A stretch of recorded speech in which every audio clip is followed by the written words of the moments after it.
Ek wil net sê, ek het dit reeds vanaand gesê, maar soveel mense dwars in die land het hulle harte oopgemaak vir Christa. Ek onthou die oggend toe ons by mekaar gekom het, dit was Horst en Piet en Glenn, Kenneth en ons het net daar oggend gesê, maar kom ons staan saam Koenie sy idee, kom ons maak dit 'n werklikheid.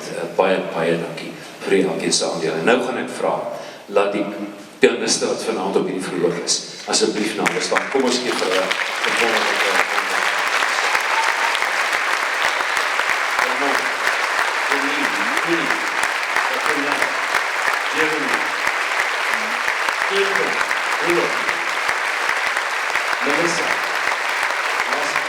Melissa,